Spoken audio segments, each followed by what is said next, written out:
¡ánimo! Así decía el presidente López Obrador, ¿verdad? Y así decía Pancho Villa, ánimo. Bueno, hoy es lunes, ya 8 de diciembre, ya estamos cerca del fin de año. Nos vamos a dar vacaciones.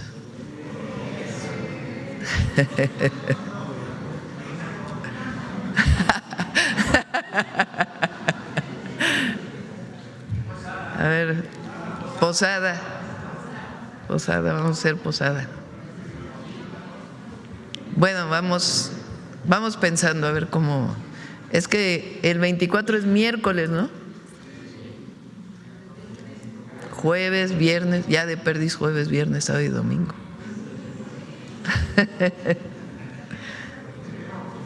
A ver, ¿quién quiere que demos el...? No, pero todo depende.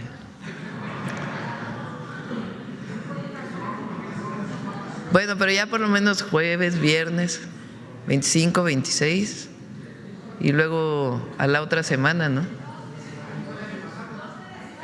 ¿Así cayó? El 12, Día de la Virgen de Guadalupe. ¿Qué hicimos el año pasado? ¿No hubo? Ah, pues vamos a hacer tradición, vamos a respetar a la Virgen.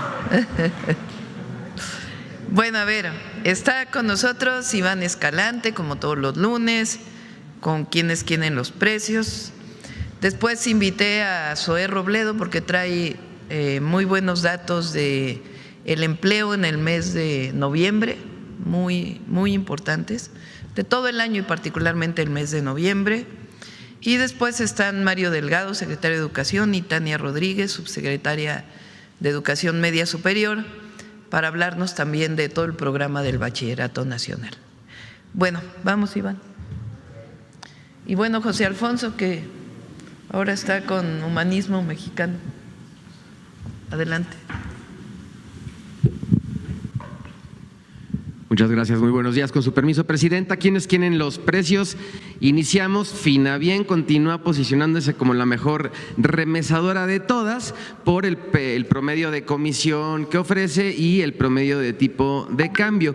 Entonces, recordarles que hacemos un ejercicio de un envío de $400, que es el cálculo que se envía de manera mensual, o generalmente ese es el recurso que normalmente se envía, y la remesadora Finabien da 7,463,79 centavos por estos $400. Le vamos a poner una palomita, y la que menos da es la remesadora HUM con 7,039,1 centavo. Le vamos a poner un tache. Recordar que Finabien también envía y recibe dinero a través de 1,700 sucursales y tiene presencia en 1,215 municipios en todo el país. Entonces, independientemente de la remesadora que elijan, en Finabien también pueden recibir su dinero en estas 1,700 sucursales. Esto es en la modalidad de depósito a cuenta o transferencia. Adelante. En la modalidad de envíos en efectivo, la mejor remesadora es Pangea Money Transfer, que por este mismo ejercicio de $400 estaría dando 7,484 pesos. Le vamos a poner una palomita. Y la que menos da es la misma remesadora HUM, que da 7,060,1 centavo. Le vamos a poner un tache. Y aquí, adelante, hicimos un ejercicio, Presidenta, de 4 envíos consecutivos a través de las empresas que menos pesos da por los dólares y Finabien, y después de 4 envíos, la suma que pudiera estar recibiendo de más las personas que reciben el dinero de nuestros paisanos da un total de 1,605 pesos. Es decir, con 4 envíos se hace mucha diferencia el recurso que reciben las personas aquí en México del dinero que nos envían los paisanos, y aquí se demuestra que sigue siendo la mejor alternativa Finabien. Adelante, por favor. Bien, en nuestro seguimiento a la Estrategia Nacional para promover la estabilización del precio de la gasolina, tenemos que el precio promedio nacional al 5 de diciembre está en 23 pesos con 58 centavos el litro de gasolina regular. Y aquí en el monitoreo que realizamos, ubicamos esta de precios justos Pemex en Altamira, Tamaulipas, 23 pesos con 19 centavos. Aquí en cada una de las regiones, menos de 24 pesos y en ningún caso el margen de ganancia es superior a los 2 pesos. A todas estas estaciones le vamos a poner una palomita. Y también están los que se siguen volando la barda con los precios. Esta Oxxo Gas en Querétaro, 24.99, aquí las más caras por región, y tenemos identificada esta, la Gas en Cancún, Quintana Roo, que como margen de ganancia maneja 3 pesos con 8 centavos, le vamos a poner un tache. Recordar que el estudio completo de las estaciones que se monitorean lo pueden encontrar en la página de internet de Profeco, y tenemos también nuestro mapa virtual actualizado diariamente, en donde pueden identificar los precios de las estaciones que más cerca están de sus casas o de sus trabajos, donde normalmente cargan gasolina. Adelante, por favor. Tenemos nuestro monitoreo de la canasta básica, recordar 24 productos que no deben de costar más de 910 pesos por un acuerdo voluntario con las empresas. Identificamos esta, la más barata, Bodega Aurrerá Emilio Carranza en Saltillo, Coahuila, 766,20 centavos, una palomita. Y la más cara, Soriana Hiper Millana en la Alcaldía Miguel Hidalgo, Ciudad de México, 946,40, le vamos a poner un tache. Continuamos con nuestro comparativo entre ciudades. Atizapán de Zaragoza en el Estado de México, la más barata, Chedraui, Atizapán, 802,70, palomita. La más cara, Sumesa Arboledas, 854,40, también palomita por estar por debajo de los 910 pesos. En Querétaro, la más barata, Walmart Unidad Plaza de Toros, 787,70, palomita. La más cara, La Comer Estadio, 880,50, pero también tiene palomita. En San Luis Potosí, la más barata, Chedraui, 782,20, palomita, y la más cara, H-E-B en esta ciudad, 936,68, le vamos a poner un tache. Continuamos. Como le hemos estado presentando cada semana, el precio de cada producto que integra la canasta básica, en este caso tocó la papa blanca, el precio promedio está en 26 pesos con 77 centavos kilo, pero miren la diferencia, depende en el establecimiento donde adquieran este producto. Tenemos que en mercados y en centrales de abasto en distintos puntos del país pueden llegar a costar entre 13.50 y 14.90 el kilo del mismo producto, que en otros establecimientos puede llegar a costar casi 40 pesos. Entonces es muy importante que puedan consultar nuestra herramienta Quienes Quieren los Precios para que hagan los comparativos y decidan mejor al momento de adquirir los productos. La papa es un producto muy consumido durante esta temporada navideña.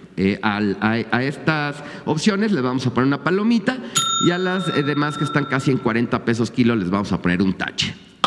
Adelante. En la revista del consumidor de diciembre tenemos un estudio de calidad sobre quesos manchegos. Se analizaron 29 productos y tenemos algunos hallazgos importantes. En 5 casos, 5 productos, se resalta la palabra manchego, pero no cumplen con la norma para denominarse como quesos manchego. En realidad son quesos procesados. Entonces, aquí está la información disponible en la revista del consumidor. Está el estudio completo y los argumentos incluso técnicos de por qué no se deben de considerar o no deben de poner en la etiqueta como queso manchego. Ahí está el QR para que descarguen la revista, y recordarles que también está de manera impresa disponible para todas y para todos. Adelante. Finalizamos con los consejos Profeco de la semana. 1, si por varios meses te envían tu dinero a través de Finabien, podrás recibir más que con otras remesadoras. 2, la papa es muy utilizada en esta temporada decembrina. Revisa nuestra herramienta de Quienes Quieren los Precios y encuentra dónde comprarla a precios justos. 3, descarga la revista del consumidor para conocer los productos que se ostentan como quesos manchego, pero no lo son. Nuestras redes sociales, la página de internet y el número del consumidor. Muchas gracias, presidenta. Muy buenos días. Gracias, Iván. Zoe. Muchas gracias. Con su permiso, presidenta, muy buenos días a todas y a todos. Si nos pone la primera lámina, por favor. Hace unos días, el 4 de diciembre, el INEGI presentó su medición trimestral de los puestos de trabajo y sus remuneraciones en nuestro país. Se destaca que para el segundo trimestre del 2025 se crearon 600,000 puestos de trabajo remunerados adicionales. Esto representa un 1.3% más que en el segundo trimestre de 2025 respecto al primero, como lo podemos ver ahí. En el primer trimestre fueron 39.4 millones de empleos remunerados que calcula INEGI, y en el segundo trimestre fueron 40 millones. También, de acuerdo a esta medición de INEGI, en la siguiente, por favor, nos arroja que las remuneraciones también se incrementaron. Hoy se tiene un registro de 298,061 millones de pesos respecto al primer trimestre. Es un incremento del 6.5% en comparación entre los dos primeros trimestres de nuestro año. Ahora, en la siguiente, esto en términos del registro de empleo en el Seguro Social, pues también tenemos muy buenos datos y buenas noticias. Con datos al 30 de noviembre hay un nuevo récord de empleo. Se llegó a 22.837.768 puestos de trabajo afiliados al Seguro Social. Es lo que conocemos como el empleo formal. Es el registro más alto desde que se tiene historia y registro en el IMSS. La que sigue, y también en términos del mes, en el mes de noviembre se crearon 48,595 nuevos empleos solamente en el mes de noviembre del 2025. Esto significa que en lo que va del 2025 ya se han creado 599,000, casi 600,000 puestos de trabajo, que representa una tasa anual de crecimiento del 2.7%. También, si lo vemos de mes a mes, es decir, de noviembre del año pasado a noviembre de este año, son 194,130 nuevos empleos, una tasa anual del 0.9%. Ahora, la que sigue, nosotros hemos insistido mucho también en la calidad de este empleo. Y como podemos ver aquí, el salario base de cotización, que es el salario promedio de las personas que están registradas en el IMSS, alcanzó los 624.9 pesos diarios, es decir, casi 625 pesos, lo que significa un incremento en los últimos 12 meses de 7% para los trabajadores afiliados al Seguro Social. Con el aumento del salario mínimo que se anunció hace unos días por la presidenta Claudia Sheinbaum, pues el salario base de cotización va a seguir creciendo.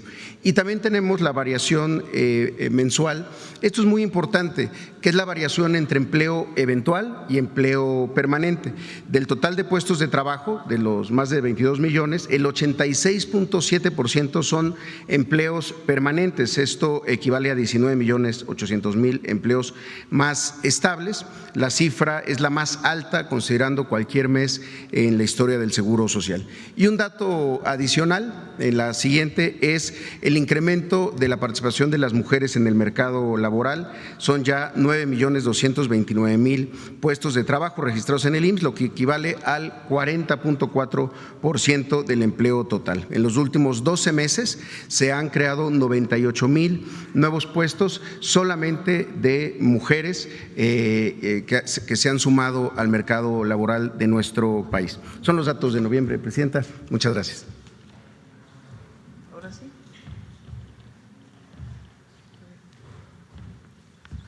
¿Me prestan?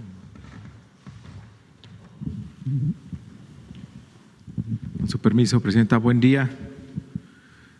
Buen día a todas y a todos. Felicidades por su convocatoria y mensaje de sábado. Adelante, por favor. Vamos a presentar los avances de media superior y, si nos da tiempo, también de vida saludable, aprovechando que está aquí soy el director del IMSS. Adelante. Bueno, la meta presidencial, aumento de la cobertura de 85%, de media superior, 120,000 lugares para que ningún joven se quede sin estudiar. Adelante. ¿Cuál era el plan para este 2025? 20 planteles nuevos, 33 ampliaciones, 35 reconversiones, 37.500 lugares nuevos, lo cual representa un 37% de la meta de los 120,000. ¿Cómo vamos? Adelante. Estos son los nuevos bachilleratos que construye la Secretaría de Infraestructura.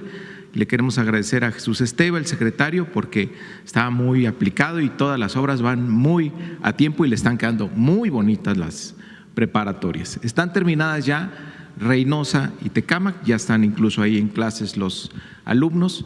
Están por terminarse en este mes Chalco, Chimalhuacán, Cuautlancingo en Puebla, El Marqués, García, el Marqués en Querétaro, García en Nuevo León, Ixtapaluca, Ciudad Juárez, en Juárez, Nuevo León también, León, Mérida, que visitó la presidenta, Texcoco y Tizayuca. Estos terminamos en diciembre, pero hay que recordar que pues ya van a estar de vacaciones los jóvenes y regresan a clases hasta febrero. Entonces en febrero ya les va a tocar estrenar estos edificios. Y en enero terminamos en Benito Juárez, en Quintana Roo, Ecatepec, El Salto, Neza, San Blas y Tijuana. Con esto terminaríamos las 20 nuevas. El nuevo ciclo a partir de febrero, regresando de vacaciones, ya van a estar las y los jóvenes en sus nuevos edificios. Adelante. Bueno, aquí hay imágenes. Este es Tijuana, cómo van las obras. Ciudad Juárez, en Cancún, Benito Juárez, Tizayuca, El Salto, en Jalisco, García, en Nuevo León, todos pues ya muy avanzados los edificios por parte de la Secretaría de Infraestructura. Adelante. Está Chimalhuacán, Mérida, León también, Neza, Cuautlancingo, yo estuve por ahí este fin de semana, Texcoco, Ecatepec. Vamos muy bien, adelante. Las ampliaciones de bachilleratos que tenían mucha demanda, que estaban saturados, que ya no, pues le decían que no a muchos jóvenes, entonces se están ampliando, se hacen nuevas aulas y se hacen talleres nuevos para las nuevas carreras que vamos a ver más adelante. Concluidas están ya en Calpulalpan, en Tabasco Centro, en Huamantla y en Tijuana, 2 ampliaciones. Por terminar, estamos en Aguascalientes, en Álvaro Obregón, aquí en la Ciudad de México, en Gustavo Madero también, en Durango, Lagos de Moreno, San Luis Potosí, San Pablo del Monte, Tehuacán, Tláhuac y Veracruz, 2 ampliaciones. En enero vamos a terminar Acapulco, 2 bachilleratos que se están ampliando, Culiacán, Escárcega, Marabatío, Ocosingo, Tuxpan y Tuxtepec, y donde nos vamos a tardar un poquito más hasta febrero en Benito Juárez, Campeche, Hermosillo, Los Cabos, Mexicali, Papantla y Solidaridad. Estamos por iniciar en Altamira, Tamaulipas. Adelante, tenemos imágenes también de la evolución de estas obras aquí en la Ciudad de México, Mexicali, Campeche, el CETMAR número 2 de Campeche, Culiacán, Aguascalientes. Adelante. Aquí está la otra obra en Tláhuac, Durango, Gustavo Madero, Michoacán y Veracruz. Adelante, por favor. Y las reconversiones, estas secundarias que en la tarde no tenían clases, es infraestructura que se puede aprovechar, se hace un mantenimiento general de la secundaria y se hacen aulas nuevas y talleres nuevos, como el caso de Zumpango, que fue la presidenta, que aquí está ya como concluida, además de Acolman, Chalco, Iztapaluca, Naucalpan, Tecámac y Zumpango que mencionamos. Estamos por terminar en Cajeme, Chimalhuacán, Ecatepec, Gómez Palacio, Mérida 2, Nicolás Romero, en Saltillo, Soledad de Graciano, en San Luis y en Torreón. Vamos a terminar en enero en Atenco, en Juárez, en León, el Juárez ahí es Ciudad Juárez, en León 2 ampliaciones, 2 reconversiones, Morelia, Nuevo Laredo, San José del Cabo, Santa Cruz de Juventino Rosas, Tonalá y Uruapan. Y en febrero vamos a terminar en Apaseo el Grande, Ayotlán, Yautepec y Zacatecas. Hasta marzo nos vamos en Bahía de Banderas y en Nayarit y Mazatlán, Sinaloa, y abril en Berriozábal, en Chiapas y Culiacán. Esas son las 35 reconversiones. También tenemos algunas fotos, adelante. Secundaria en Mérida, Rómulo Orroso, en Yautepec, Saltillo, Ixtapaluca, ya está terminada, Ayotlán y Tonalá. Adelante. Gómez Palacio, Soledad de Graciano, Torreón, Mérida y en Zacatecas también. Adelante. ¿Cuál es el plan para el 2026? 20 nuevos bachilleratos tecnológicos, que igual los va a hacer la Secretaría de Infraestructura.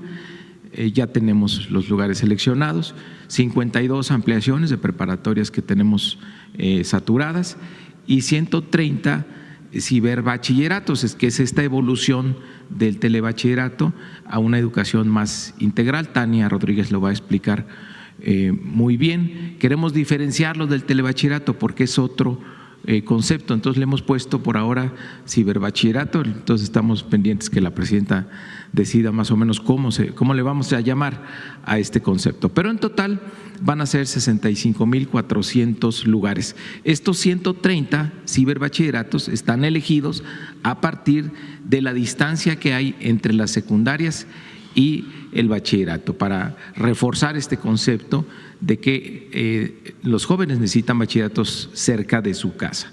Adelante. Bueno, este es donde van a estar los 20, en Baja California Sur, en San José del Cabo y en La Paz, en Tijuana, en Baja California, en Hermosillo, en Culiacán, en Celaya, en Acapulco, Guerrero, San Luis Potosí, en Nuevo León 2, Pesquería y General Escobedo, en Reynosa, Chicoloapan, La Paz, Valle de Chalco y Tlalnepantla de Vaz, en el Estado de México, Tlalpan aquí en la ciudad, Calakmul, Campeche, Playa del Carmen, San Andrés Cholula y Jantetelco. Esa es la propuesta para el 2026. Adelante. Y 52 ampliaciones en 31 entidades de la República. Adelante. Y estos son los 130 nuevos ciberbachilleratos cerca de la casa, en 107 municipios. Esta es una primera aproximación que tenemos a partir de la estadística y de las necesidades que tenemos en los municipios del país. Y cumple el requisito de que son secundarias con matrícula igual o mayor a 50 estudiantes que no tienen un bachillerato a 45 minutos de distancia. Entonces van dirigidos a acercar las escuelas a donde viven las y los jóvenes. Adelante. Y bueno, este es el nuevo ciberbachillerato. No va a ser diferente al telebachillerato de entrada porque este va a tener aula de cómputo, va a tener un domo para tener actividades deportivas y actividades culturales, pero además los contenidos serán diferentes porque ya se apegan al marco curricular común. Todos forman parte del bachillerato nacional y además tendrá un sistema modular. Adelante. Bueno, me quedo aquí para que Tania retome y explique mejor el concepto de estos bachilleratos y regreso para Vida Saludable. ¿Te parece? ¿Allá? ¿Quieres aquí? Presidenta, buenos días, muchas gracias. Buenos días a todos y a todas. Si me regresa a la previa, nada más para recordar. Recordarles a todos tal vez que esta transformación que la presidenta nos ha encomendado de reordenar la educación media superior tiene como fundamento la constitución de un marco curricular común, que es decir, tener una base de materias, para que todos lo entendamos, una base de materias comunes para todos los subsistemas. Es una especie de piso curricular y por otro lado un abrazo y un techo. Ahora lo vamos a explicar. Este marco curricular común para estas escuelas y esta estrategia es una estrategia muy importante de acercar escuelas donde no hay. Entonces, no necesariamente son matrículas muy grandes, escuelas con muchos estudiantes y pueden ir creciendo conforme se vayan necesitando. Esto parte de esta idea del marco curricular común y un sistema modular en el cual nos va a permitir también que los chicos que por alguna razón abandonaron la escuela puedan regresar. Es decir, necesitamos construir políticas de retorno de los estudiantes y que tratemos de ir eliminando de lo que todos conocemos con los chicos de la prepa, que pasa, que es que pierden un año. Algo pasa y pierden un año. No pueden regresar a inscribirse. Entonces estamos haciendo todo un esfuerzo para que puedan reacomodarse en todo el sistema nacional. Esa es también la razón profunda de esto. Y por último, estamos muy convencidos, porque así lo ha dicho la presidenta una y otra vez, que la formación de los jóvenes tiene que ser una formación integral. ¿Qué significa una formación integral? Tener una base de pensamiento científico y humanista, pero también un amor por el arte, por la cultura, por el ejercicio, por las actividades físicas.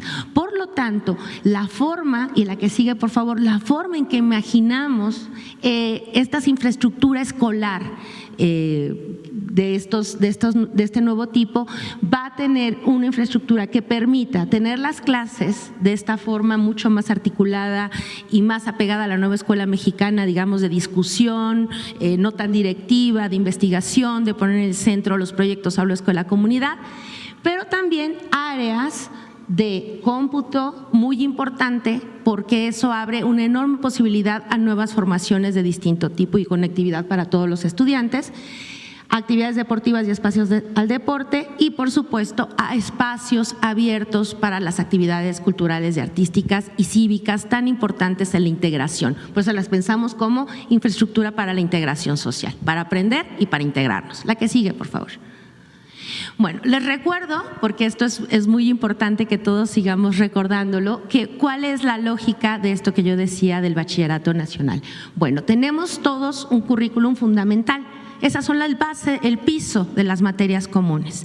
Y después tenemos otro componente que le llamamos competencias laborales básicas, es decir, es la formación que todos conocíamos como las carreras técnicas o la formación laboral, que solo tenían, digamos, en algunos planteles las formaciones técnicas más grandes, ¿no? Y se consideraban como bachillerato técnico.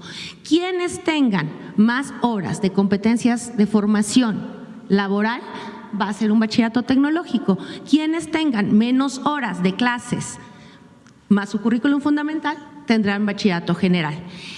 ¿Cuál es la novedad de esto? La novedad de esto es justamente la que sigue, que gracias a esta estructura, digamos, modular del currículum, nos permite distinguir las dos formaciones, generando una lógica, digamos, muy abierta y flexible para los estudiantes. Todos los estudiantes van a terminar con un certificado de terminación de estudios del Bachillerato Nacional, todos en el país. Lo que genera un piso también de igualdad entre todas las escuelas. ¿Por qué? Porque cursaron los mismos contenidos, tienen el mismo perfil de egreso. ¿Dónde se diferencian? En la cantidad de horas que tomaron en la formación laboral, que para nosotros tiene dos funciones. Uno, en algunos casos sí, darles habilidades por si requieren en su vida integrarse al mercado laboral, pero también es una especie de iniciación a interesarse en algún campo. Y por eso también las estamos renovando de manera cuidadosa. Y ese dará un certificado de formación profesional, ¿no? Este certificado de formación profesional, la que sigue, va a estar avalado, y esta es la lógica como del abrazo, certificado por nuestras grandes universidades nacionales.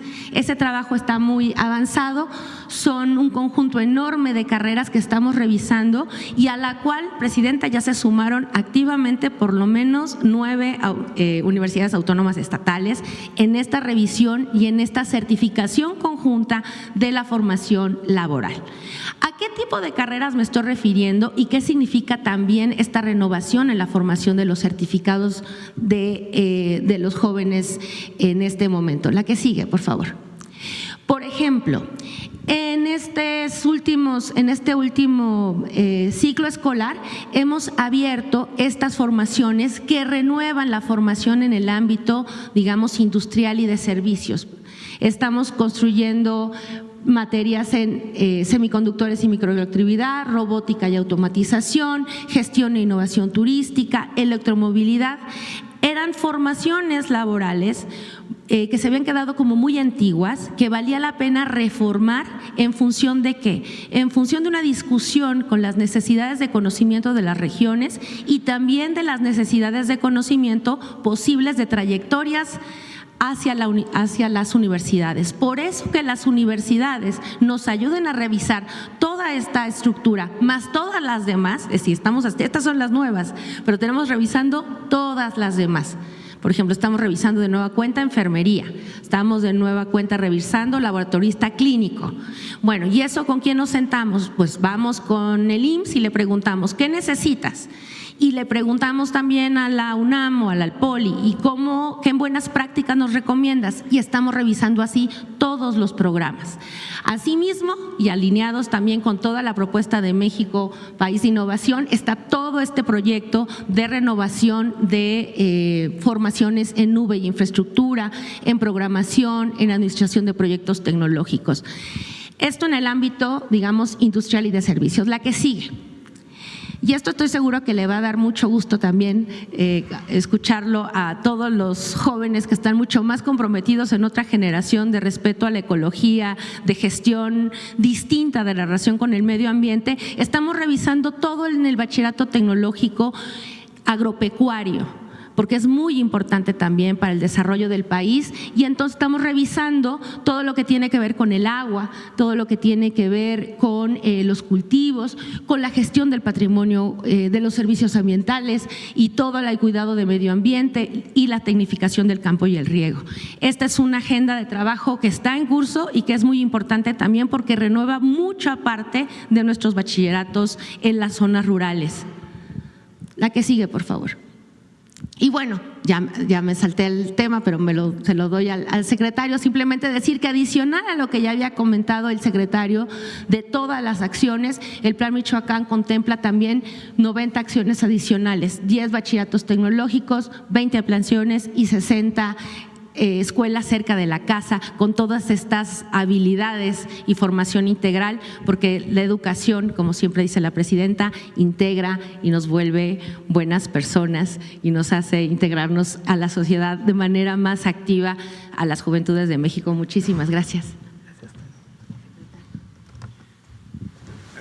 Y, a ver, entonces, sí, ¿cómo quedamos en el plan global? Adelante, la meta. Bueno, ahí es como íbamos, la meta de 85%, 120,000 lugares nuevos, con los 37,500 de 2025, las 202 acciones que teníamos, 65,400 para el año que entra, y íbamos rumbo a la meta al 2030, pero con los 30,000 lugares de Michoacán, pues ya estamos por encima de los 120,000 lugares. Por eso la presidenta anunció 150,000 lugares el sábado pasado en el Zócalo. Vamos a tener pues ya una meta mayor a la que se había planteado inicialmente. Es decir, va a seguir creciendo el número de lugares en media superior, lo cual es una gran noticia. Adelante. Y por último, dar los datos de vida saludable, vive feliz. Agradecerle en primer término a la Secretaría de Salud, al secretario Kersenovich, a Zoé Robledo, director del IMSS, Alejandro Esbarch, del IMSS Bienestar, y al DIF, sin ellos no hubiéramos podido hacer esta estrategia. Adelante. ¿Cómo vamos? Se han valorado ya a 7,653,564 estudiantes que tenemos ya su expediente digital de salud escolar. Fueron estudiantes que fueron valorados por las enfermeras del IMSS en un recorrido que se está haciendo escuela por escuela de las primarias públicas. Nuestra meta son 11.2 millones de estudiantes, de los cuales ya llevamos más de la mitad, más de 7,600,000. Llevamos 60,000 escuelas valoradas, lo cual es ya el 68% de la meta, con 8,118 brigadistas integrados principalmente por las enfermeras del IMSS, por el IMSS Bienestar, por la Secretaría de Salud, por los sistemas DIF estatales y nacionales y las secretarías de educación estatales y la Secretaría Federal. Adelante. ¿Cómo vamos en los estados? Están, la semana que entra, bueno, en esta semana terminan 5 estados, Presidenta. Termina Tlaxcala, Veracruz, Puebla, Chiapas y Morelos, que ya terminaron antes que lo que teníamos programado. Un avance mayor al 80% de la meta. Hay 10 entidades: Guanajuato, Aguascalientes, Hidalgo, Nayarit, Nuevo León, Coahuila, San Luis, Ciudad de México, Querétaro y Estado de México. Quienes van entre 60 y 79%, 3 entidades: Tabasco, Zacatecas, Tamaulipas, Baja California, Durango, Jalisco, Sinaloa, Yucatán, Chihuahua, Sonora, Baja California Sur, Campeche y Colima. Y donde vamos un poco más retrasados es Quintana Roo, Michoacán, Oaxaca y Guerrero. Pero van a ser todas las escuelas visitadas como no lo propusimos en este ciclo escolar. Adelante. Aquí es muy importante el informe de resultados, que las mamás, los papás conozcan este informe. Se puede enviar por correo electrónico, por mensaje SMS o se puede bajar de la plataforma resultadosvidasaludable.c.gov.mx. Adelante. Es muy importante que los padres y madres de familia atiendan las recomendaciones de esta hoja de resultados. Hay una primera sección que son los datos de su hijo: cuándo se hizo el levantamiento, el nombre de su hijo, su CURP, el nombre de la escuela en la que va, la edad y el grado escolar. Primero hay que checar que sean datos correctos.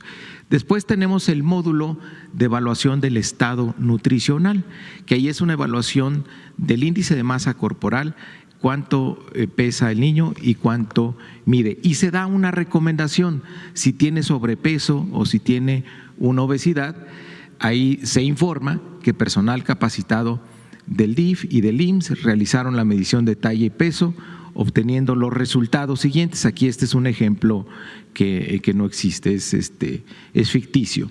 Entonces aquí se le pide, por ejemplo, que lleve a Manuel Alejandro a consulta médica, se da una dirección, se da un horario, que es una clínica de salud, y pues se advierte que la obesidad es un factor de riesgo para desarrollar diabetes, hipertensión y otras enfermedades crónicas.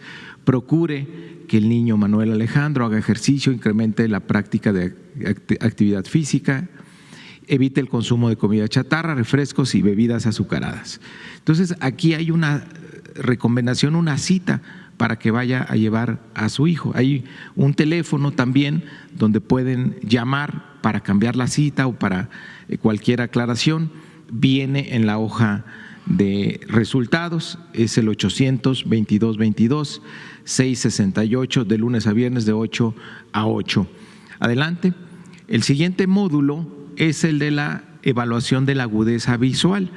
Se le informa a los padres de familia que personal capacitado del IMSS hizo la medición de la agudeza visual con los siguientes resultados: que su hijo necesita una segunda valoración porque probablemente va a requerir lentes, y ahí se le pide que vaya a una clínica de salud digna o a un domicilio de las tiendas Coppel, que ellos estamos en alianza.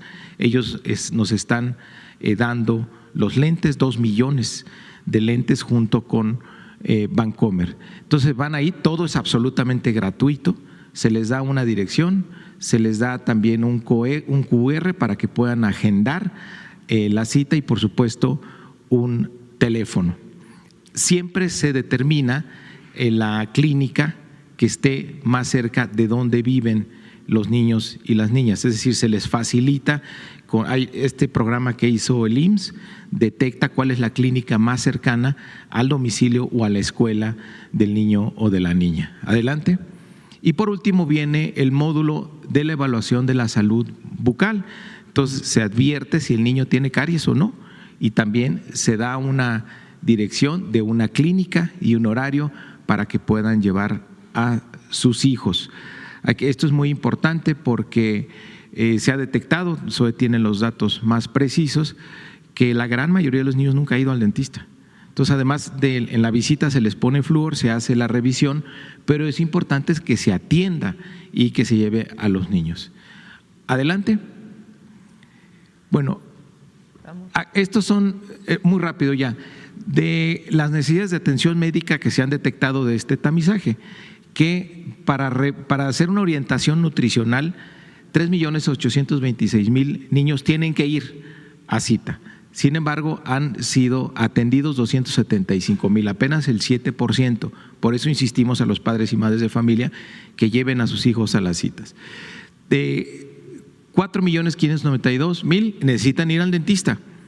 Entonces les reiteramos a los papás, lleven a sus hijos a las clínicas que se les recomiendan en la hoja de resultados.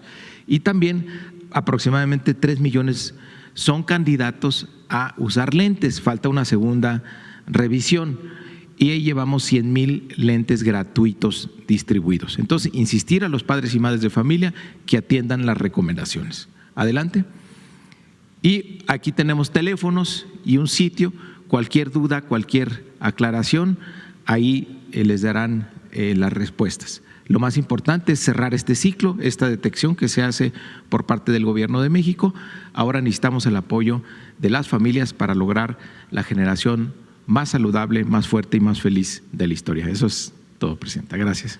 Gracias, Mario. Bueno, son 3 buenas noticias. La primera, pon los datos nada más de empleo formal del IMSS.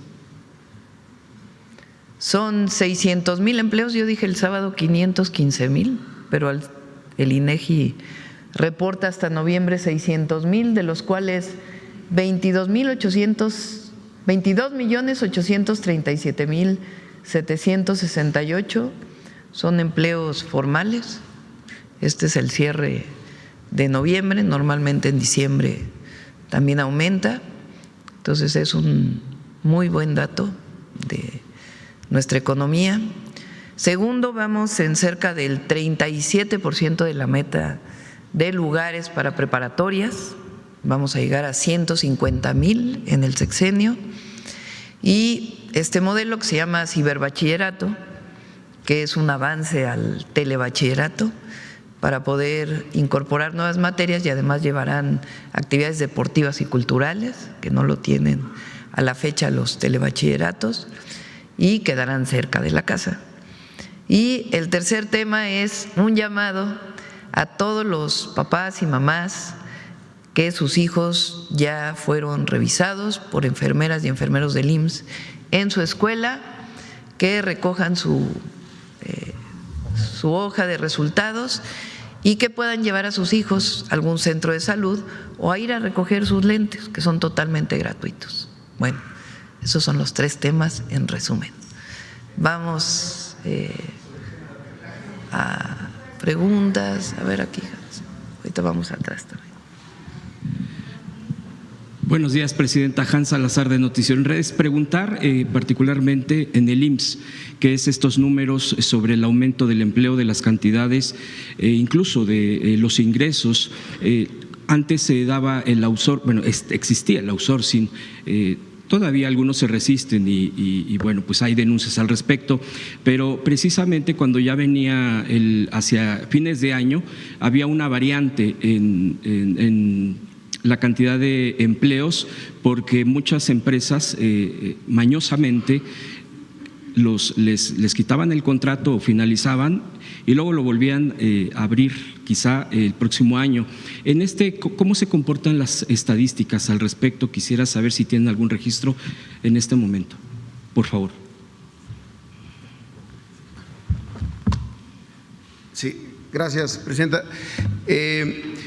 Sí, generalmente hay una parte de estacionalidad, como se le llama, es decir, algunas actividades que en el mes de diciembre disminuyen su actividad. Pero lo más importante sobre lo que se acaba de mencionar son aquellas empresas o aquellos empleadores que justamente en diciembre dan de baja a sus trabajadores y luego los dan de alta nuevamente en enero. Ese comportamiento que se ha estado combatiendo es muy perjudicial para las trabajadoras y los trabajadores, porque no solamente corren riesgo de quedarse sin vigencia en sus derechos y en ese sentido pues todo lo que significa, sino que también interrumpe la cotización, por ejemplo, del Infonavit.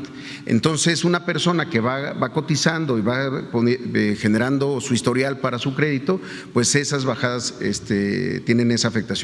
Una cosa muy importante, uno de los sectores que más contribuye a esa disminución de diciembre son las universidades privadas, que muchas veces identifican a algunos de sus profesores y profesoras como si fueran trabajadores eventuales cuando no lo son, que tienen un horario, cumplen las horas, son trabajadores que deben de ser considerados así, y entonces en estos periodos que son de vacaciones se les da de baja, cuando se ha hablado mucho con ellos en el entendido que son vacaciones, no son periodos en donde se pueda interrumpir la relación laboral.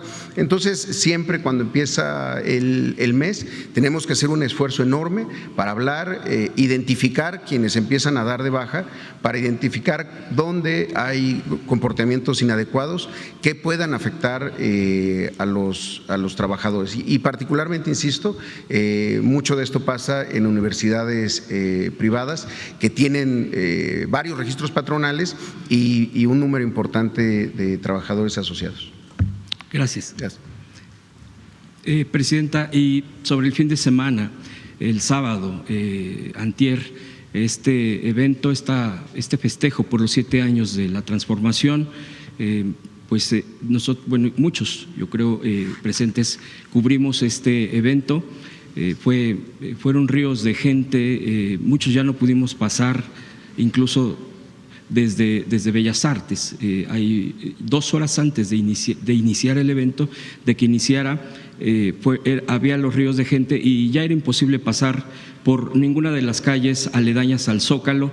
Yo quisiera preguntarle su sentir, su sentimiento, lo vimos, lo escuchamos en su discurso, en los datos que dio sobre de estos 7 años, y que también es importante subrayar. Muchos medios han atacado, bueno, lo sabemos cuáles son, incluso pues han demeritado mucho el festejar 7 años. Dicen que pues eso está mal porque usted solo lleva 1 año, pero es claro que son 7 años de la transformación, es claro, de un movimiento.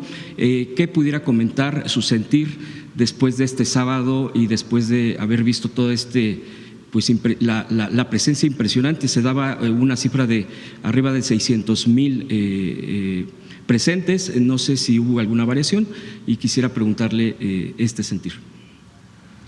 Primero, agradecer a todos y a todos los que vinieron el sábado, muchas gracias.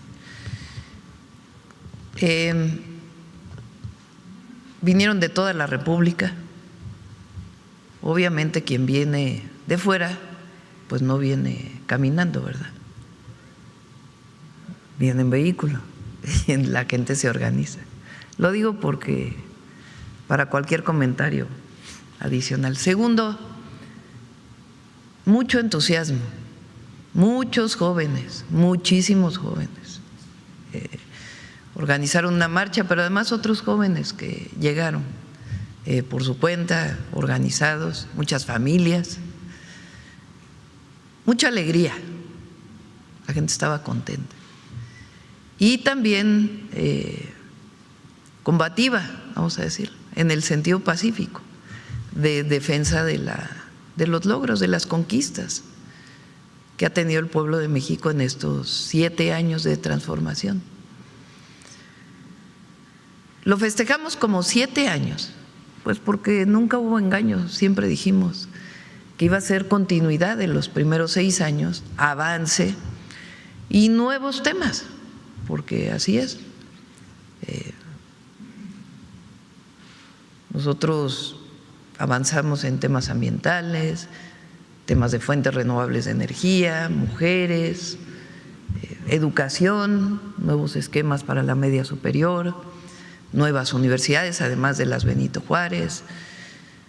Entonces, somos parte de un movimiento que llegó en 2018, porque el pueblo de México lo decidió así, Y hay muchos avances y un modelo económico, político, ético, una forma de gobernar distinta.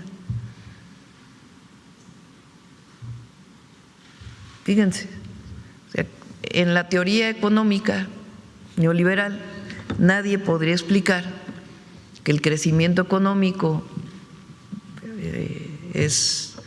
no es más del 1%, y entonces dirían, bueno, si no hay crecimiento económico por encima del 1%, no debería de haber creación de empleos. O cómo si no hay un crecimiento económico mayor a 1%, hay aumento salarial. Claro que nosotros queremos que haya mayor crecimiento económico y estamos trabajando para que así sea en el 2026. Pero en el 2025, pues tenemos más empleos formales, más empleo, un índice de desempleo de los menores de toda la Organización para la Cooperación y el Desarrollo Económico, mejores salarios, mínimo y salario medio. Entonces, ¿cómo se explica? Pues por un modelo económico distinto, donde no solamente es el crecimiento económico, sino la distribución de la riqueza y también la creación de empleos a partir de distintos sectores. Repito, por supuesto que estamos trabajando para que haya mayor crecimiento, pero el crecimiento económico sin justicia no llega a quien menos tiene. Por eso hablamos de prosperidad compartida, de por el bien de todos, primero los pobres. La gráfica del salario. O sea, hay una caída del salario. A ver si tienes la que presentó Marat, pero no la de que empieza con Calderón, sino la otra, la que es más larga, en la presentación que hizo el jueves o el miércoles, ¿no? ¿Qué día presentaba? El miércoles, ¿no? El miércoles, a ver si la tienes por ahí. Más los programas de bienestar.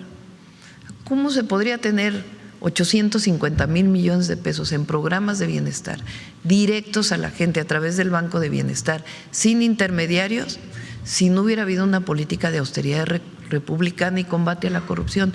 Nunca se hubiera logrado eso. Porque hay más recaudación para el erario público. Yo decía, son este año 500,000 millones de pesos adicionales a los del año pasado.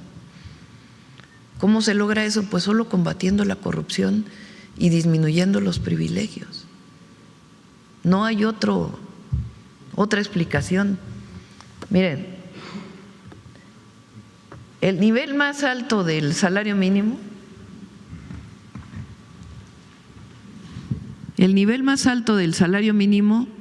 se logra en el 77. Si ponemos los pesos, como se llama, pesos constantes, al momento actual, pues entonces equivaldría a 410 pesos el día, las 8 horas. El nivel más alto de salario mínimo de toda la historia de México. 76, 77. ¿Cuándo inicia el periodo neoliberal? El periodo neoliberal inicia a finales de 1982 con Miguel de la Madrid. En diciembre de 82 él entra al gobierno. Entonces, en el periodo neoliberal, digo, aquí viene del 76 al 82, este es el periodo de López Portillo. Aquí hay una primera caída. Esa caída se da porque se caen los precios del petróleo. México aquí descubre Cantarell y otros yacimientos petroleros. Decía López Portillo que el problema para México iba a ser cómo administrar la abundancia. Nada más que hubo muchos recursos y no hubo ni ahorro, ni la economía dependía totalmente del petróleo en aquella época. Se cae el precio del petróleo y viene una primera caída del salario mínimo. Pero en 83, cuando entra el neoliberalismo, con Miguel de la Madrid, hasta el 88 sigue cayendo el salario mínimo en términos reales. ¿Qué quiere decir que caiga el salario mínimo? Que alcanza para comprar menos. Había inflación muy alta, aquí la inflación llegaba hasta más de 100%,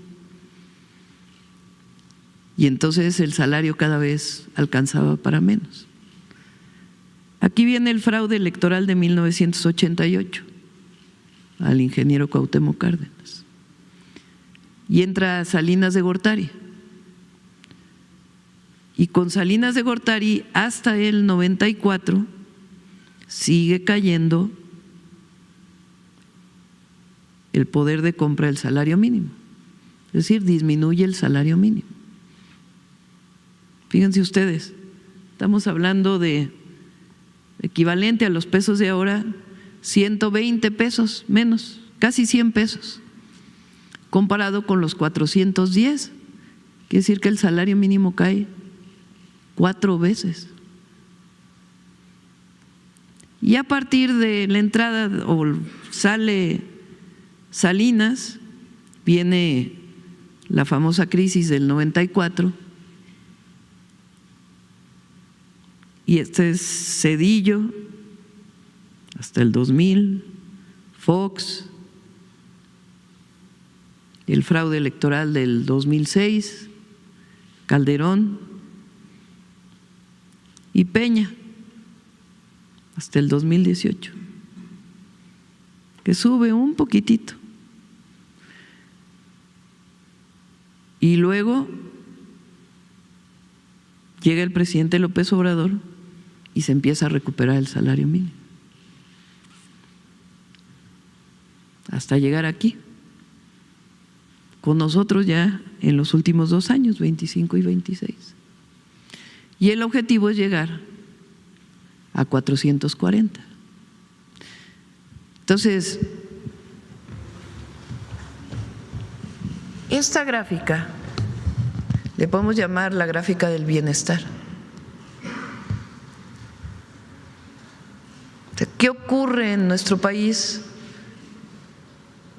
en el último periodo de López Portillo y luego todo el periodo neoliberal?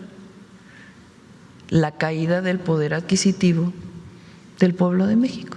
Cada vez alcanzaba para menos. Cada vez alcanzaba el salario mínimo para menos. ¿Qué implica esto? Mayor pobreza.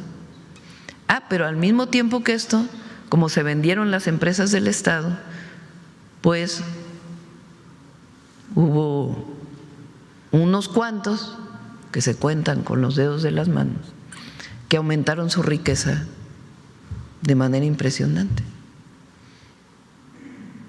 Entonces, digo que es la gráfica del bienestar porque a partir del 2018 comienza a haber bienestar, o más bienestar para el pueblo de México. Ese es el modelo económico que nosotros defendemos.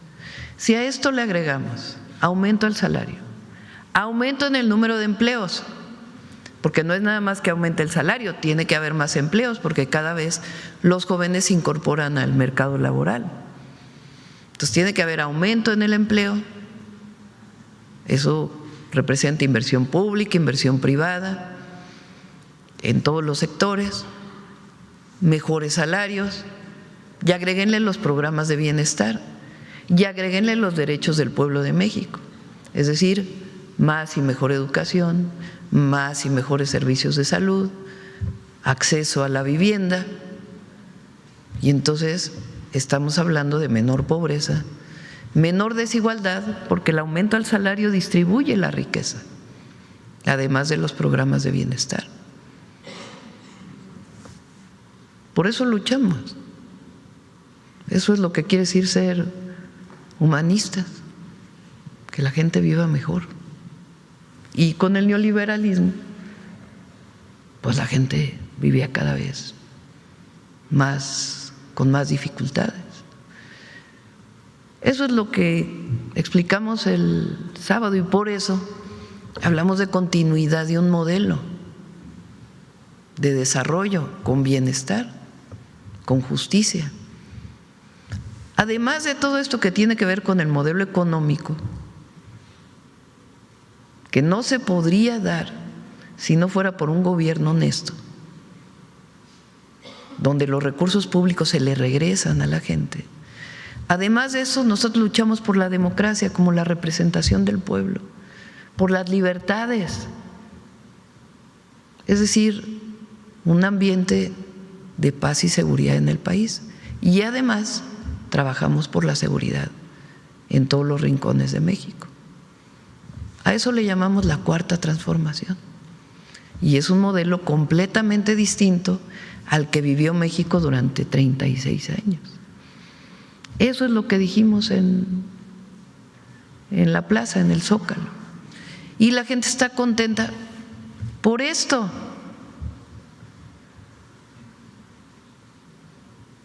Porque 32 millones de familias reciben de manera directa, sin intermediarios, sin pedirles que voten por nadie, sino sencillamente porque es un derecho, un apoyo social.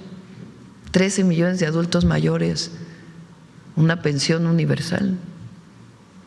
Decía yo que les platiqué una vez que en campaña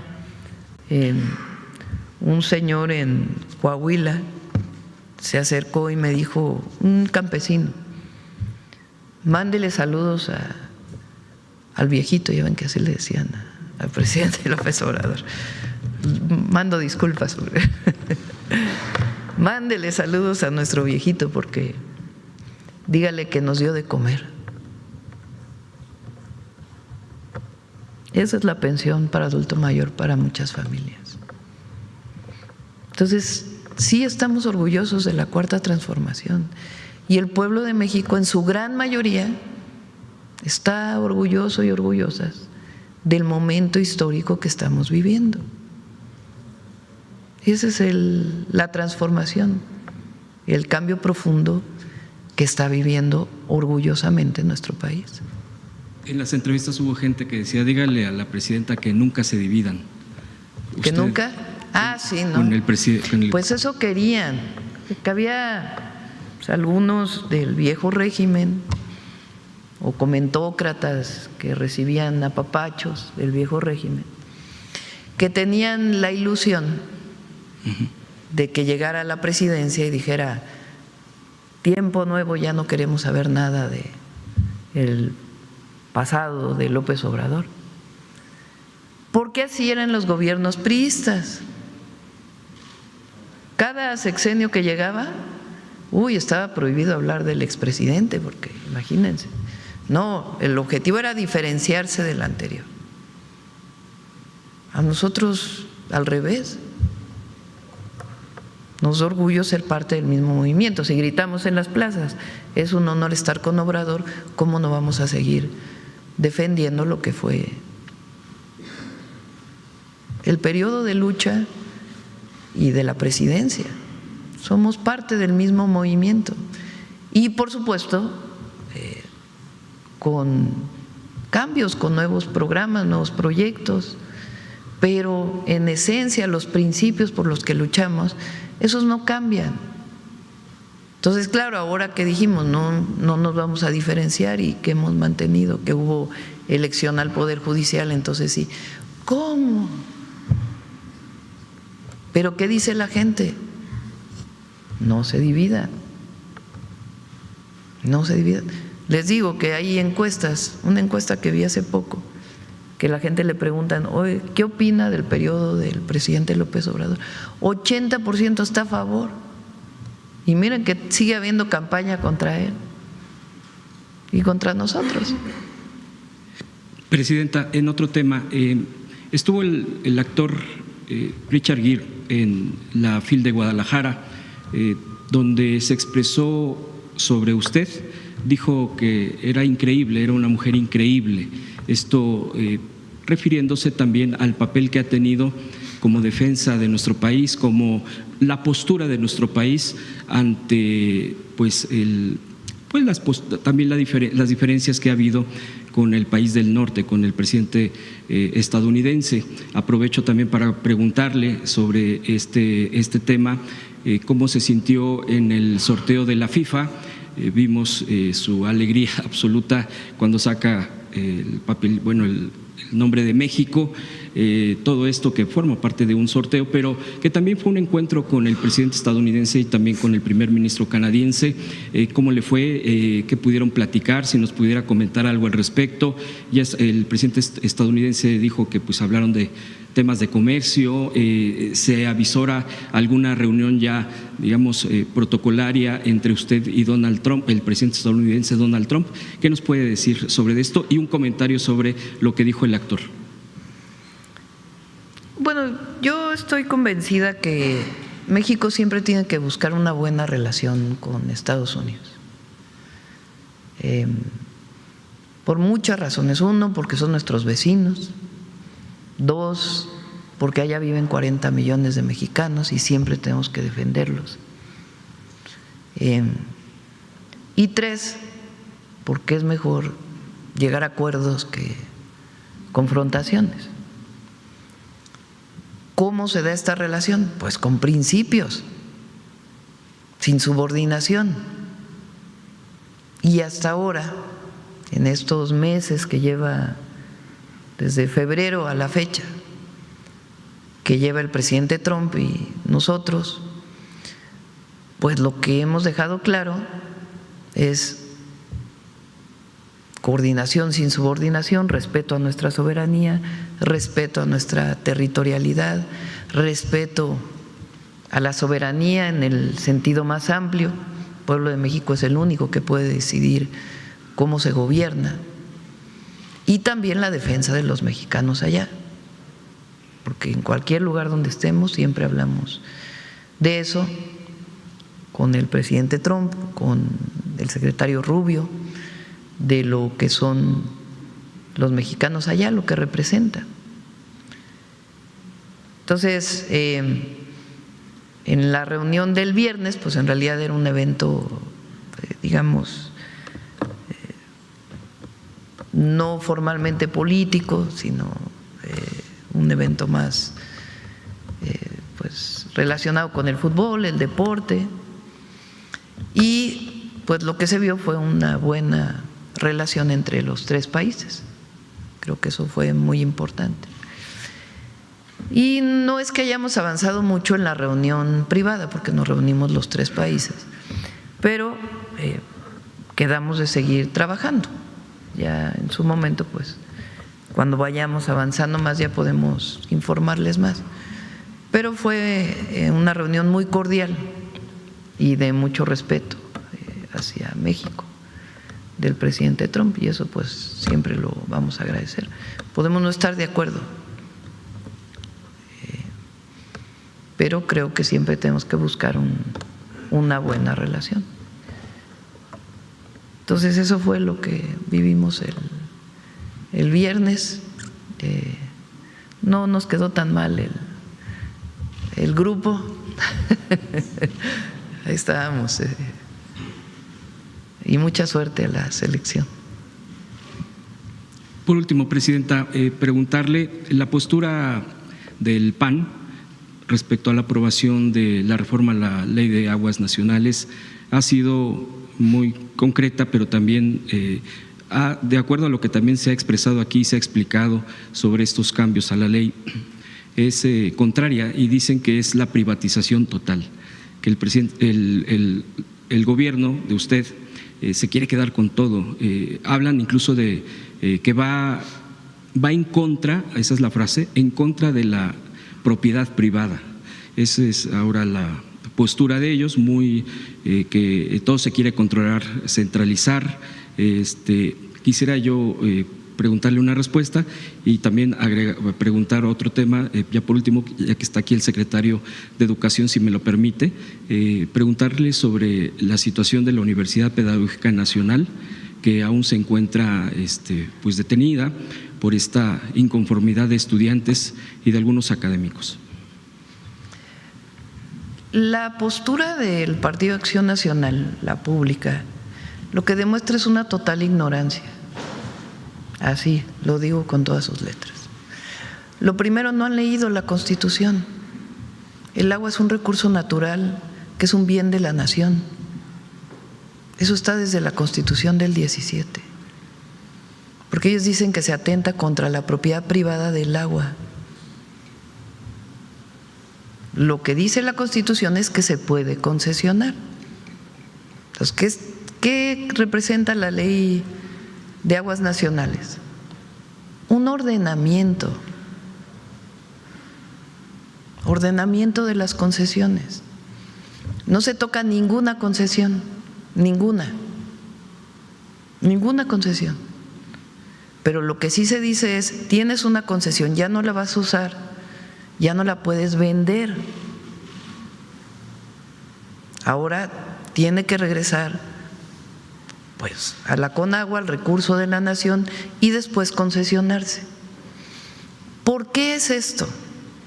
Pues porque pasó durante muchos años, imagínense, un distrito de riego que tenía una concesión para riego agrícola o una persona que tenía una concesión para riego agrícola. Se vendía la tierra para uso habitacional y se vendía con esa concesión del agua y nunca se le avisaba a la Conagua que ya no era para riego, sino que era uso habitacional. ¿Qué diferencia tiene? Una se paga y la otra no. Entonces, el distrito de riego vendía su concesión en términos más sencillos, o transmitía su concesión, y el nuevo desarrollo habitacional no le pagaba agua a la Conagua por la concesión, porque el riego no se paga y en cambio el uso residencial sí, porque el riego pues es para producción de alimentos. Así está desde hace.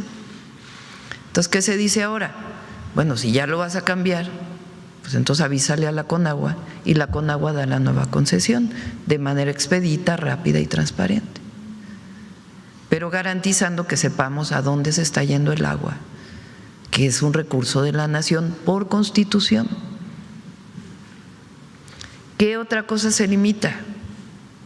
Por ejemplo, hay un distrito de riego, algunos distritos de riego, que tienen la concesión del agua.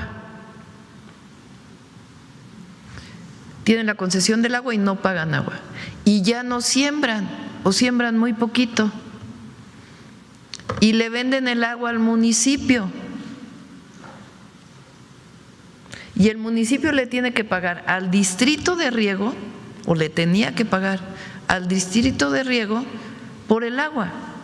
Entonces, imagínense, 100 agricultores que tienen una concesión de agua, no pagan por esa concesión, casi no siembran y se vuelven millonarios porque es como 100 millones de pesos le venden esa agua a un municipio. ¿Por qué el municipio le tiene que pagar a 10 personas el agua que es de todos? ¿Sí se entiende? Porque eso se permitía en la anterior ley, ahora ya no. Ahora es, a ver, no estás usando el agua, regrésala a la Conagua y la Conagua se la concesiona directo al municipio y va a pagar menos el municipio, porque no se hace esta manera de terciar el uso del agua. Entonces es ordenar, a nadie se le quita concesiones, se mantiene esta idea de la relación tierra-agua para poder que haya distritos de riego, incluso se está haciendo más eficiente esta agua. Lo que no queremos es que haya personas que se están beneficiando de manera personal por un recurso que es de la nación, a costa de muchos millones que no tienen agua. Entonces ni se atenta contra la… Bueno, primero decir que somos respetuosos del derecho a la libre manifestación de las y los estudiantes. Segundo, decir que siempre hemos estado dispuestos al diálogo. la rectora de la universidad, el subsecretario de Educación Superior. De hecho, iniciaron las pláticas con la rectora, se dio un pliego petitorio, después ya no quisieron tener diálogo con las autoridades de la universidad. Han surgido más pliegos petitorios, todos atendibles en cuanto a condiciones de la universidad que pueden ser mejoradas, los servicios, las instalaciones, todos muy atendibles. Después fue un poco compleja la comunicación, dieron un correo, luego llegaban otros correos electrónicos, no se quería formar una comisión de estudiantes, por fin se logró conformar una comisión, lo recibió el subsecretario de Educación Superior en un par de ocasiones y de repente los pliegos petitorios se convirtieron en un punto único, que es la renuncia de la rectora. Entonces nosotros estamos dispuestos a seguir dialogando. Tenemos muchos correos, muchas peticiones también de los estudiantes que no quieren perder su semestre. Con justa razón quieren que haya un mecanismo, y así lo ha pedido la rectora, de que haya una evaluación de este semestre para que no se pierda. No sería justo que el esfuerzo de las y los estudiantes se perdiera. Yo creo que pueden convivir el derecho a la libre manifestación y el derecho a la educación que tienen todas y todos. Es un grupo pequeño el que está inconforme, pero estamos siempre dispuestos al diálogo y encontrar las soluciones, y en estos momentos a salvar el semestre por la vía virtual. Se le ha pedido a los maestros también que califiquen para cerrar el semestre. Ya terminaron clases la semana pasada, entonces creemos que puede solucionarse esta situación para que una universidad tan importante como la pedagógica, el plantel de la JUSCO, pueda retornar a clases. Una pregunta, secretario, nada más. Una de las cosas que piden, usted ya lo ha dicho todo prácticamente, que es lo que están exigiendo, piden también, uno de los puntos es el diálogo transparente, diálogo que se difunda a través de en vivo de las redes sociales. ¿Qué le responde a eso? Sí, por supuesto que se haga. Nosotros estamos abiertos, incluso les hemos pedido que tengan la confianza, porque llegan con los rostros cubiertos. No hay necesidad de que decían varios que tenían... Nosotros vamos a ser siempre respetuosos de los estudiantes, no tienen por qué recurrir a eso, ¿no? Okay. Sí, nosotros estamos, que sea abierto, que sea público el diálogo y transparente, ¿no? Sí, pedían también la reunión con usted. ¿Usted les daría la reunión o que sigan viéndolo con el subsecretario? Sí, yo estoy dispuesto, por supuesto, es mi obligación. También el subsecretario de Educación Superior se ha manifestado 24 horas, 24/7 está dispuesto a tener este diálogo. Nada más que, pues sí, abordar los puntos con mucho orden y también, pues que no se vuelva esto de una sola petición. Hay que mejorar las condiciones de las y los estudiantes, que ese sea el objetivo, ¿no? Gracias. Gracias, presidenta. A ver, la compañera. Gracias, presidenta. Buenos días, Hatsiri Magallanes de MBS. Quisiera preguntarle qué reporte le entregó su gabinete de seguridad en torno a este evento que se registró el fin de semana sobre un coche bomba en Michoacán. El día de mañana viene el gabinete de seguridad, viene el informe y les puede informar o pueden informar a todas y a todos.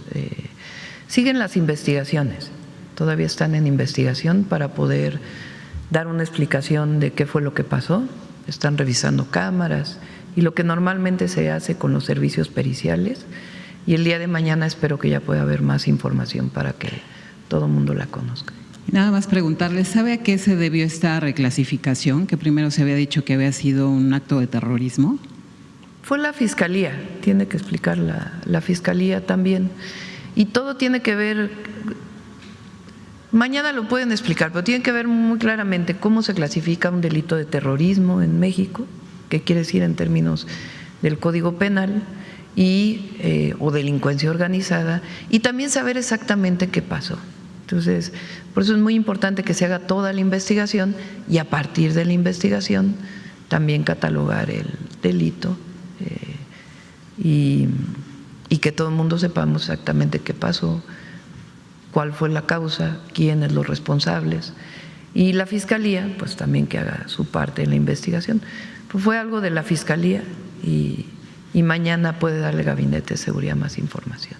¿Usted considera que después de estos hechos habría que reforzar este Plan Michoacán, esta estrategia que está implementando su gobierno? Hay que revisar, primero, antes de cualquier cosa hay que estar bien informados, bien informados. Un delito de este tipo pues tiene evidentemente que hacerse una investigación, cómo fue que ocurrió, quién lo provocó, cómo llegaron al lugar donde llegaron, todo.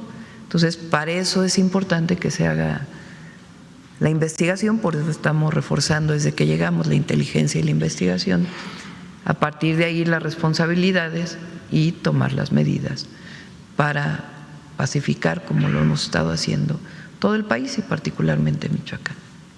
Gracias, presidenta. Preguntarle por otro lado, ¿ya se sabe a dónde va, a qué embajada va el exfiscal Alejandro Gertz Manero?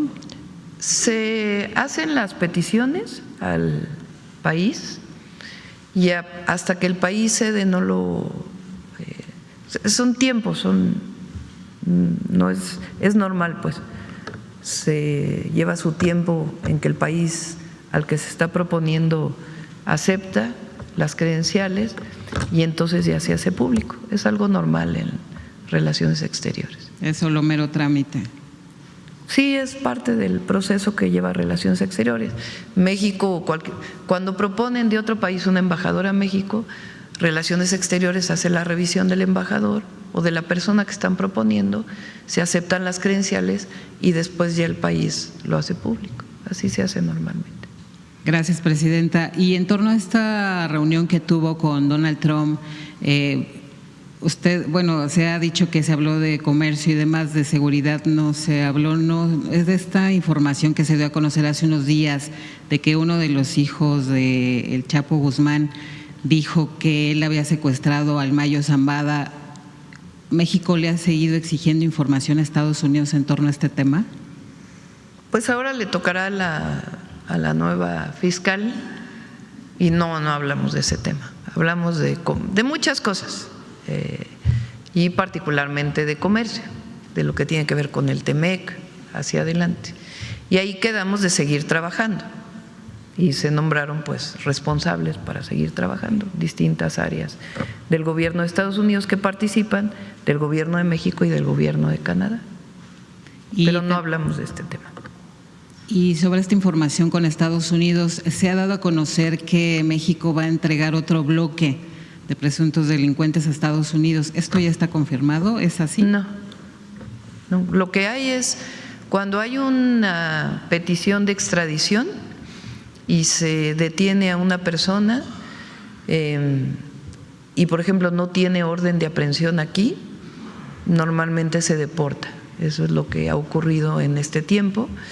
Y si no, pues ya se hace todo el proceso de extradición, pero no se tiene contemplado en este momento del Consejo de Seguridad algún otro envío masivo. Y ya finalmente, presidenta, ha habido algunas versiones. Hasta ahorita, ese no quiere decir que no vaya a ocurrir después. Gracias. Finalmente ha habido algunas versiones de que en el evento que encabezó el sábado pasado, pues hubo algunos grupos que les pagaron por venir. ¿Tiene usted reporte de eso? Sí. Nunca aceptaríamos eso. Siempre hemos estado en contra de cualquier dádiva a cambio de participar en un evento. Eso no debe ocurrir. Pero además no hubiera habido el entusiasmo que hubo en esa manifestación si hubiera habido un acto masivo de compra para poder venir. Primero, siempre hemos estado en contra, nunca lo vamos a aprobar. No es la manera en que nosotros actuamos, ni la que utilizamos para convocar a una movilización. Y segundo, eso se nota de inmediato. No hubiera habido la cantidad de gente ni el entusiasmo que había en el evento si ese hubiera sido la forma de convocatoria. Gracias, presidenta. ¿Quién más? A ver. ¿Quién más? A ver, Carlos, acá. Ya cerramos, yo creo. Buenos días a todas Hoy y nos todos. vamos temprano. Carlos Navarro, Heraldo Media Group. Presidenta, ¿considera que el Mundial sea un buen pretexto para mejorar la relación México-Canadá-Estados Unidos de cara a la revisión del TEMEC el próximo año? Sí, es un buen ambiente para la revisión del tratado.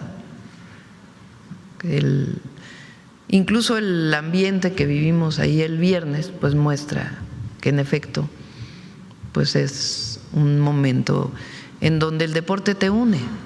Entonces, obviamente el Mundial pues genera buenas condiciones para relación entre los tres países. Después de lo vivido el viernes pasado, de conocer el ambiente, de conocer de frente a sus símiles, ¿usted reconsideraría asistir a la inauguración del Mundial? Solamente han participado 2 mujeres en las inauguraciones del Mundial, Dilma Rousseff y la reina Isabel en el 66. Ningún presidente ha faltado a esta inauguración. Después de todo esto, ¿no reconsideraría asistir? No. ¿Cuánto cuesta un boleto para el Mundial? Yo voy a ver la inauguración aquí con la gente en el Zócalo. Y voy a darle mi boleto a alguien que nunca tendría la oportunidad de ir. No tiene nada de malo. Al contrario, representa lo que somos. Entonces, sí, no. Yo voy a estar aquí con la gente, viendo la inauguración. En el evento. Y ya si vienen jefes de Estado, pues los recibiremos el día anterior y haremos alguna reunión, si es el caso. Pero la inauguración, ¿qué debate se ha armado?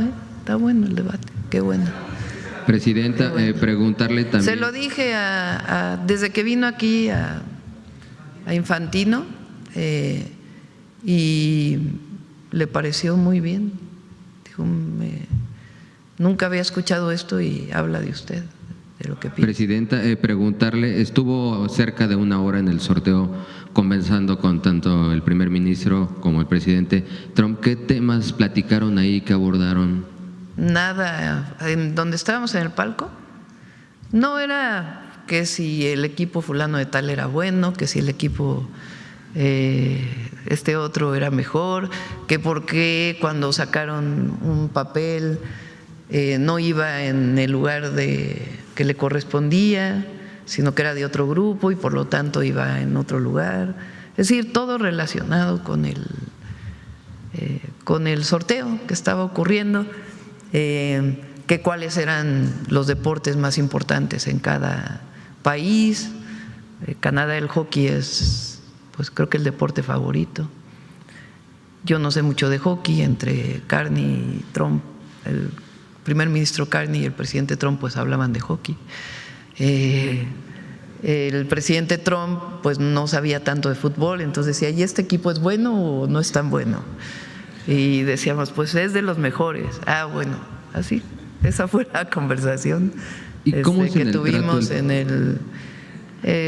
digamos, todo tuvo que ver con el sorteo de la FIFA, nada en particular de… Y ya en la reunión privada entre los tres ya hablamos de otros temas también y también de, pues principalmente del comercio, ¿no? De cómo vamos a seguir trabajando. ¿Cómo es en el trato 1 a 1 el presidente de Estados Unidos, presidente? Bueno, fue muy amable conmigo, todos lo vieron, fue muy amable conmigo, lo cual agradezco, porque no es un tema personal, es un tema de lo que representamos. La presidenta representa a México y el que el presidente Trump haya sido amable, pues habla del reconocimiento a México. Entonces, fue muy amable como todos lo vieron, en ningún momento hubo ninguna grosería, nada, fue muy, muy respetuoso. Y después de este fin de semana con la primera trilateral que tiene en su administración y de la conmemoración de los 7 años, ¿qué conclusiones saca, presidenta? Pues que vamos bien, va bien México, vamos bien. Hay que no solamente tener confianza en el pueblo de México y en lo que somos las y los mexicanos, sino en el modelo económico y lo que representa el proyecto que representamos. México le ha ido mejor con esta forma de gobernar y el fondo, lo que representa el proyecto. Y el año que entra nos va a ir mejor, porque va a haber más inversión. Ya vamos a informar, pero estamos trabajando mucho para fortalecer la inversión pública y la privada de distintas maneras, para garantizar pues que haya más crecimiento y al mismo tiempo que siga la distribución de la riqueza. Muchas gracias, buen día a todas y todos. Gracias. Yo creo que ya, ¿no? Vámonos. Vámonos. 9:10. Vamos, José Alfonso.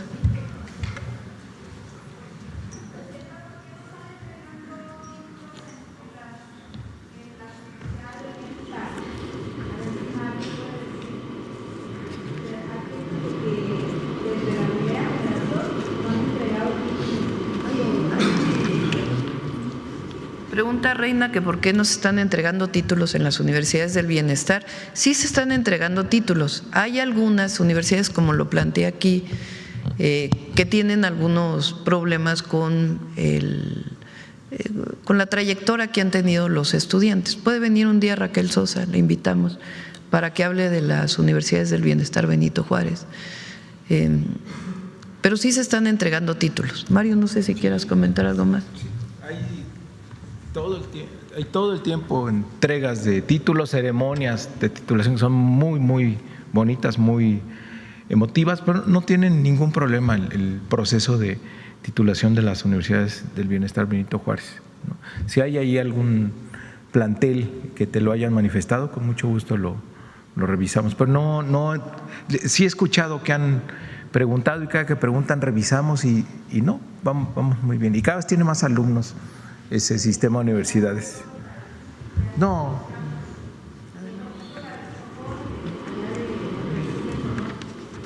Con permiso, presidenta, compañeras, compañeros. Hoy, un personaje muy importante del muralismo mexicano estaría escuchando las mañanitas. Hoy, hace 139 años, es decir, en 1886, nacía Diego Rivera en Guanajuato. Diego Rivera, ese pintor maravilloso, extraordinario, aquel que antes de morir, el 24 de noviembre de 1957, reiteró su convicción de legar al pueblo mexicano toda su obra, en particular el proyecto de la Nahuacalli, este espacio monumental en donde el artista plástico concibió un espacio de recreación de la náhuatl, es decir, del mundo náhuatl. Diego Rivera decía en esa ocasión, antes de fallecer, devuelvo al pueblo lo que de la herencia artística de sus ancestros pude rescatar. Y es así.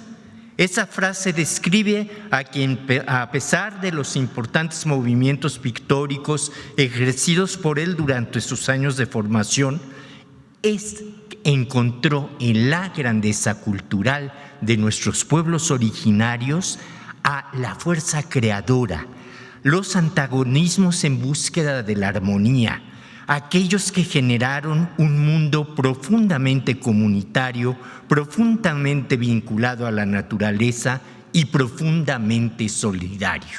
No sé si ustedes sepan que Rivera en 1926 creó una logia masónica espiritista a la cual denominó Quetzalcóatl. Es a partir de ese momento que empieza a redescubrir la grandeza de los pueblos originarios y empieza a plasmar los murales que muchos de nosotros conocemos. Gracias a ello, a esa memorística recuperada, tenemos en el Palacio Nacional sus grandes obras. Veamos el día de hoy la cápsula que, con motivo de su cumpleaños 139, hemos preparado sobre el gran Diego Rivera. Adelante.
El arte en el mundo estaba en plena revolución. Regresó a México para las fiestas del Bicentenario y presenció el derrumbe de la dictadura porfirista y el nacimiento del primer movimiento social del siglo XX, la Revolución Mexicana. En 1912 volvió a Europa, donde se convirtió en discípulo de Picasso y se adhirió al cubismo, uno de los movimientos artísticos más importantes que propone el rompimiento de la perspectiva tradicional, que pone al mismo tiempo varios puntos de vista en una imagen. Eso fue Rivera, un artista con múltiples técnicas, un militante comprometido y un promotor de la historia y la grandeza cultural de México. Junto a él estuvieron otros maravillosos artistas como David Alfaro Siqueiros y José Clemente Orozco. Los muralistas pusieron la imagen a una nueva visión del país. Pintaron los rostros de la necesidad y los agravios, pero también del valor y el orgullo nacional. El muralismo mexicano fue una revolución estética y política, una experiencia colectiva, popular y gratuita. Una invitación al pueblo a verse a sí mismo en las paredes de la historia. Rivera pintó, militó y formó a nuevas y nuevos artistas. Cuando cumplió 70 años, el general Lázaro Cárdenas le dedicó unas palabras. Rivera es un abanderado que con su pincel combatiente acompaña a las huestes de la independencia y de la reforma, reclamando la libertad de los esclavos, la libre expresión del pensamiento y la reivindicación del patrimonio nacional. Estampa los adelantos de nuestra cultura aborigen y anatematiza las crueldades de la conquista, de la Inquisición y de las invasiones extranjeras. Diego fue fundador y promotor del nacionalismo cultural, junto con Frida Kahlo y un grupo de artistas que por primera vez volteó a ver a México, sus regiones, el pueblo mexicano, los colores y los pueblos indígenas. Rivera puso el arte al servicio de la patria. Fue un artista de su tiempo, heredero de tradiciones nacionales y mundiales. Fue tradición y vanguardia, sin duda, un referente artístico del humanismo mexicano.